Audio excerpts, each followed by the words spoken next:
Most WordPress forms collect more user data than site owners realize: names, emails, phone numbers, addresses, and sometimes even technical details in the background.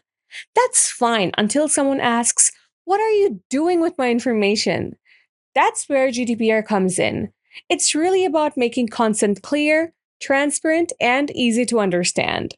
So, in this video, I'll show you how to make your WordPress forms more GDPR friendly using Fluent Forms. We'll cover the key settings, the consent field, the privacy related options, and the small details people often miss. Before we jump into the setup, let's quickly understand what GDPR is trying to fix.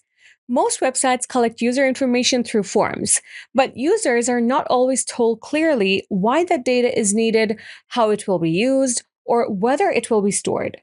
That's where consent becomes important. If someone fills out your form, they should understand what they're agreeing to, whether their information will be saved, and if it might be used for follow up, marketing, or other communication.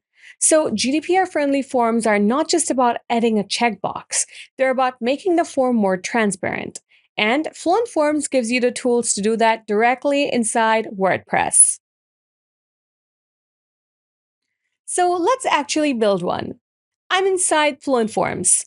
And from here, create a new form or open an existing one you want to make GDPR compliant. First, let's add the actual form fields. I'll keep this simple.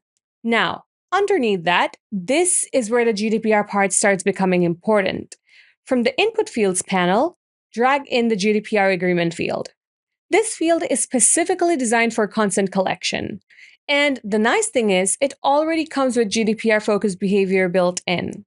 Click into the field settings and you'll see the customization panel. The admin field label helps you keep quick notes for yourself or the admins. Pretty handy in different scenarios.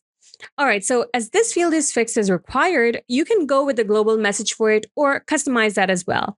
Okay, now, this part matters more than people think. In the description, avoid vague lines like "I agree." Instead, be specific. Something like this. That tells the users exactly what they're consenting to.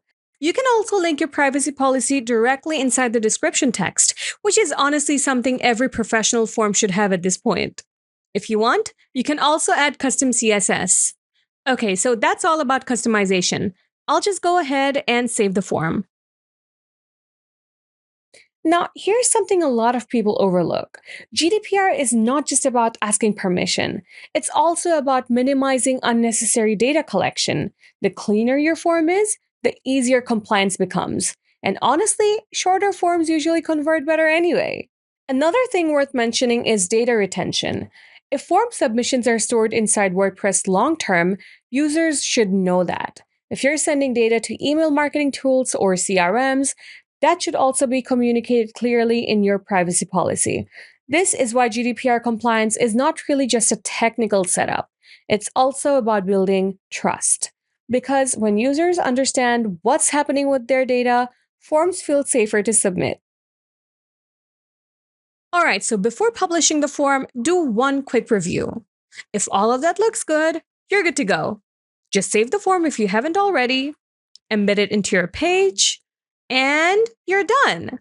Honestly, GDPR compliance doesn't have to make your forms complicated. Most of the time, it's just about being more transparent with the people using your website. Clear consent, clear communication, and cleaner data practices overall. Fluent Forms already gives you the tools to handle that inside WordPress without needing some massive legal setup process. If this video helped, drop a comment below and let me know. What part of GDPR compliance confused you the most before this? And if you want more WordPress tutorials and practice website guides like this one, make sure you like the video and subscribe to WP Manage Ninja. I'll catch you in the next one.